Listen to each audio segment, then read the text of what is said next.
So our next speaker, I think quite a few of you might recognise. It's Bendert De Graaf from the Netherlands. You are head of the Dutch BBS Association, I think. Is that correct? Yes, that's correct. And you're going to give us a talk entitled From Feeling Alone to Making an Effort to Change the BBS World. Yes, let's see if I can fast forward.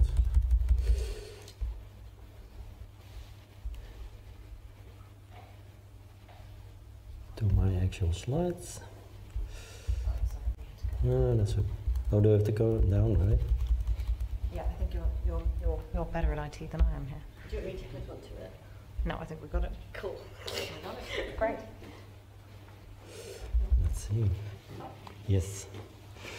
So yeah, I have a little bit of an accent. So can you hear me in the back? That's I think the first. Good. Yeah, you have to bear with me. I'm not. I'm Dutch, so I have a little bit of a different accent. So I'll try my best to explain the things as good as possible. I was invited by Tonya to personally to come and tell a little bit about my story as a dad, but also what we're doing with the foundation and our efforts in the Netherlands, and it kind of escalated globally by now. But I first want to take you a little bit to the story of my son. My oldest son, almost 10 years old in 2 weeks. He will become 10. He has BBS, so Bardet-Biedl as well. We know it's the BBS1 gene that's affected in his case. I'll tell a little bit about our personal story first before going to the more foundation, business-like stuff that I also like to talk about.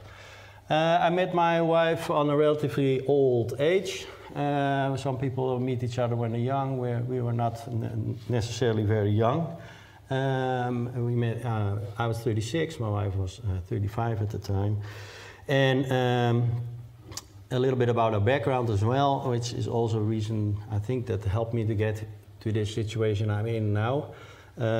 I myself am a PhD in molecular medical genetics. I'm actually educated in rare syndromes.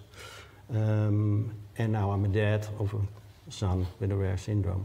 My wife is educated to help people with disabilities. She was educated in that and worked in that field.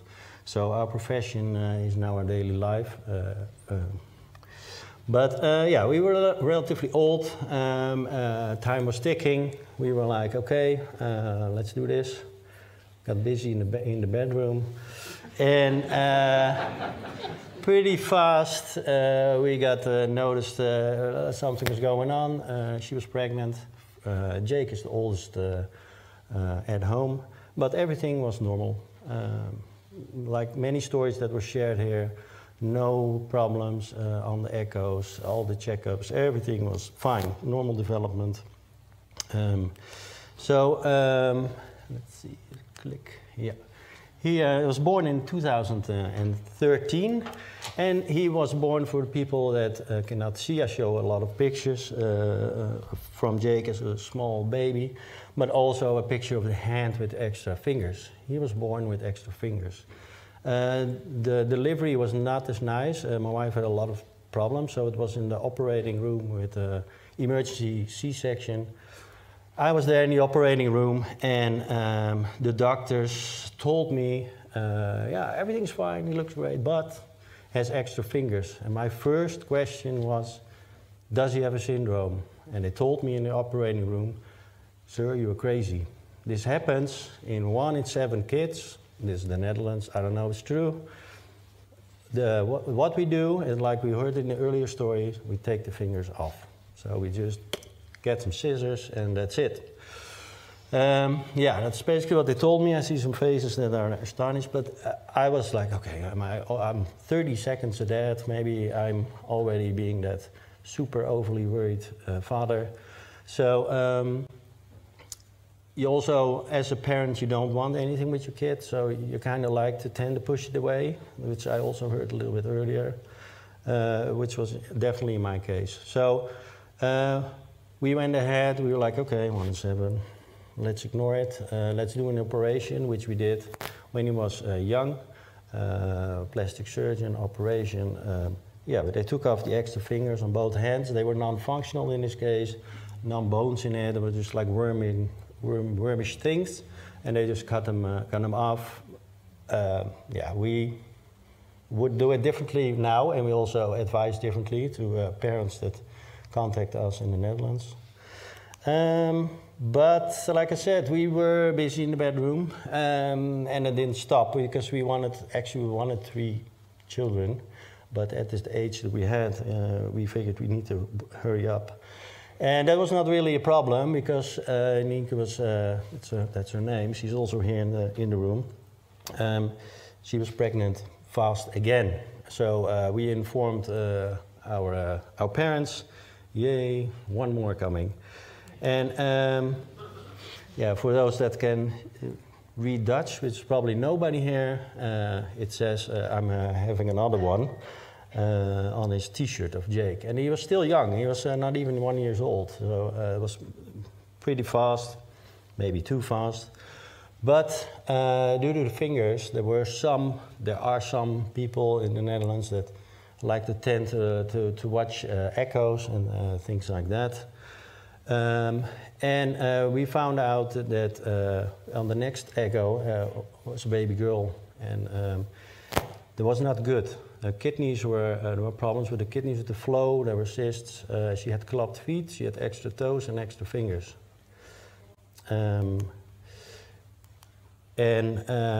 Yeah, that was the hard part. She didn't survive, so sorry.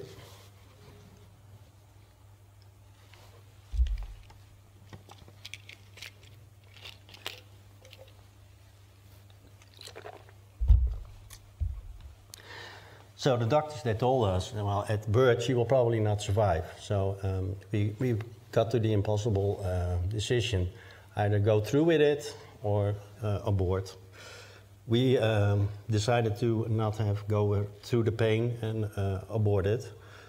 That was also a very difficult decision, but also morally you get into all kinds of ethical discussions with yourself. But when she was born, because we were really late, it's really a big baby comes out, it's really confronting. She did have the extra fingers, did have the clubbed feet, and at autopsy they found more things that were really wrong with her. In the Netherlands, the healthcare is pretty okay. I think in the UK, listening today, it's also pretty good. Or at least you guys have it organized really well, which I'm kind of jealous about. But in the Netherlands, they quickly do next generation sequencing. For those that don't know, we look at the DNA and then we see a genetic difference. We decided to do an autopsy on our daughter, but also have the DNA sequenced. And based on her results, we actually found out that Jake had Bardet-Biedl. Because it's a lengthy story, it takes a long time. Doing a decision to have your own DNA sequence, me and my wife, and also hers, you get the message of the doctors, well, we find something that could affect you, we will also let you know. So we were in doubt for a long time to do this sequencing, because we don't want to have a diagnosis ourselves, of course, live in ignorance is bliss, as some say. So we lived, it took us some time, and in the meantime, my wife was pregnant again. Like I said, we wanted 3 kids, and she was pregnant of a son, and we called him Dylan. Dylan is a healthy boy, 7 years old now, but of course we feared the worst. For those that can see, these are 2 different boys, but they look very similar. One is Jake and the one is Dylan. And we were like, oh my God, here we go again. Because at that time, right before birth, we got the diagnosis of Jake. But the doctor was really nice in the Netherlands, and they did then a different test, which is faster, to check if Jake and Dylan had BBS1, of course, and For Jake, it was confirmed, but for Dylan, he's not even a carrier. So whew, we were, of course, happy for him, but of course also the extra confirmation that Jake had BBS1. Yeah, that hit home. And at the time, of course, we panicked, and that's where our actual work kicked in. My wife asked a lot of questions about what does it mean. Probably many people here recognize it. Well, how will it mean on the long term? How do I have to take care of him for my whole life?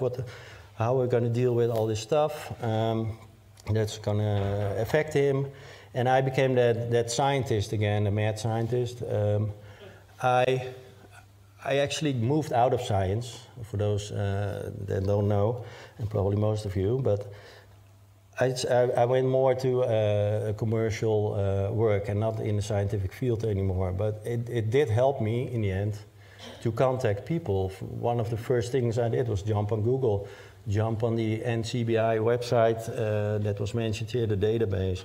Who are the big players? And I found Phil Beals. I emailed him. I thought he's never going to reply, and he did. And so there are more people that replied at the time. This gave me confidence to actually start a foundation in the Netherlands as well. I contacted BBS UK back in the day. I don't know who replied back then, but you guys were really open, and you see it throughout this day as well, to help us guide, also set things up in the Netherlands. And I honestly believe we need to work globally, and that's kind of how it all escalated a little bit for me. I first started to set it up with some people in the Netherlands, have a meeting like this with people with Bardet-Biedl, the parents. Of course, COVID and the pandemic didn't really help to. Everybody had those troubles, but we're trying to make the best out of it online as well. The frustrations are the same that I heard today also in Ireland. There was no information for us. There was information in scientific papers. There was, doctors didn't know in the Netherlands, Bardet-Biedl, never heard of it. I was the expert in no time when you're meeting with doctors. So my wife and I spoke to each other, okay, let's set up something similar as in the UK. Start a foundation, organize it, and make a plan for the future. It looks very similar as you guys. Have a registry, provide information for parents and for people with Bardet-Biedl, and raise awareness, and in the end, change the Bardet-Biedl scientific field by getting research proposals funded. So we've started to make efforts on that, and it's going forward slowly, because it all takes time. But we will now work internationally. I'm of course the representative of the Netherlands, but I'm trying to push the global agenda a little bit by just calling people out to help and unite, basically. It started out with meetings with Tanya in the USA, where I know people. It went from there that we met people from France, and now Denmark, Norway, Sweden, Poland, Italy, and maybe soon Ireland, and other people that are interested. If you're a group or a foundation or personal, doesn't matter. We want to exchange these informations, and with the end goal to set up a registry that's connected globally, so we can get the numbers up. And the numbers, I mean, have the genotypes and the phenotypes, or the genes, and the how do you say, the outings of Bardet-Biedl, so we can get better treatment, like Elizabeth told us.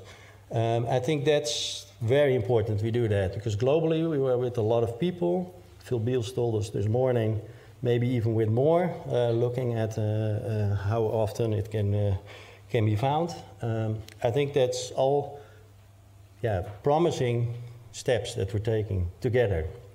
And one of the big things that's happening in the Netherlands, there's a big project funded together with Mieke van Hals. She's a professor and also sees patients. It's called the Center for Personalized Medicine, where Bardet-Biedl has now been chosen to be one of the example syndromes to work out more and understand more. That means there's funding behind it, there's PhDs behind it, to try and understand what's behind Bardet-Biedl, how to treat it or how to make things better. It's an excessive program. I'm involved, I'm in the advisory board now, trying to make things better for Bardet-Biedl as well. She works very closely with Phil Beals and others, big players in this field. I think it's very important that we get this going, because also there's a lot of money behind it. So, and I think I don't have to mention it here. On the slide I mentioned that, yeah, what do we need? Of course we need money. We're at Phil Beals telling us about millions of dollars necessary for euros or pounds for gene therapy, but anything, the obesity medicine production, everything's expensive. So we need to unite, because with more, you're more interesting to be funded by investors or by regular funding through governments for grants. But also it helps to raise awareness. One of the things that we have done as well today, and some of you might have noticed, we try to work on this awareness and have similar posters from every country with people affected by Bardet-Biedl. Post those every year at the same time. Slowly we're scaling up to get more awareness, because awareness will create the next steps to, in the end, get funding for research and such. So, and of course, we also know a lot of, or there are a few students here in the room that actually picked to choose, that chose to research Bardet-Biedl. I met them a few times now, and I think that's also something, when we unite, it's also for our future doctors and researchers a very interesting field, because not as much known. So if you want to get your PhD, it's a very interesting field to enter. So I think that's part of my story, my personal story, but also what we're trying to do and working together with you guys. So I'd like to thank everybody here for all your efforts, because without you, I wouldn't be here, first of all. And I don't know if we actually made such an effort and path forward in the Netherlands and even globally. So thank you all. That's my presentation.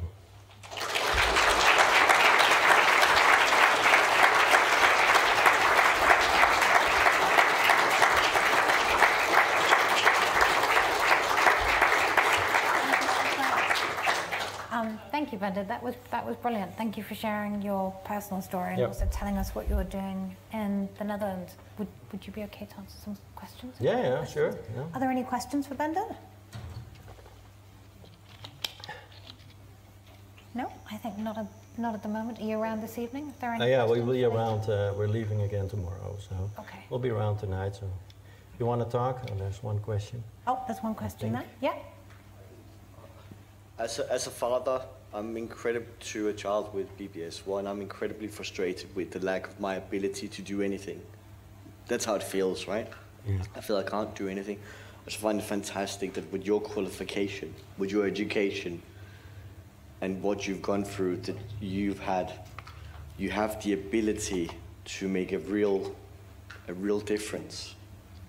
So it's just an incredible story. Thank you for sharing. I just find it inspirational. I find it incredible that you've gone through this journey, given your education, given your ability to make a real difference to this. So, yeah, thank you for sharing. It's just inspirational.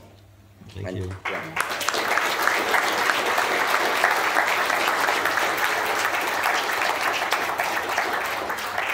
Yeah, thank you. It's very nice. But I think you're also making a difference by being here, and I think all of you, because it is true. Somebody mentioned it earlier. I think the Bardet-Biedl world is much more connected than and everybody participating than also coming from a research background than I have experienced when I was a PhD student. So it is really unique. Maybe we find it normal, but the way you guys do it in the UK is really. Yeah, maybe even affecting the other countries, looking at it jealously, like, how do they do this? Well, you have to put in effort, you have to organize, you have to make things happen, you have to find the experts. So, you know, compliments go, I think, both ways. It's for everybody here. I'm super impressed that this has been going on for many, many years and how this is going. So, yeah, you lead by example, I would say. So, thank you. Well, something that your story and my story is similar. Because my daughter have also have a 6 finger, both hand and finger and foot. Also we operated. Yeah. After they operated, suddenly he will school. And she can't see the backboard. So your story, our story is similar story. Yeah, you hear a lot of similar stories. Unfortunately, still, but. And after that, suddenly we guess that's hampered to the whole health because what is called the anesthesia given by doctors a lot. So we're suffering from a lot of things after the operations in India. Yeah, I can imagine. Yeah. So, and then after that, the eyes going to squint automatically. Yeah. So we around everywhere around the world. And then suddenly we have to Liverpool. And that doctor told, no, you won't go nowhere. This is called that one, BBS. Yeah. So your story or my story is just similar. That's why I think we need to. Thank you very much for sharing us. Yeah, thank you. Thanks. I think if there are no more questions, then I will hand over to say thank you to Bendert and hand over to Laura, who's going to do the finishing the roundup for the day.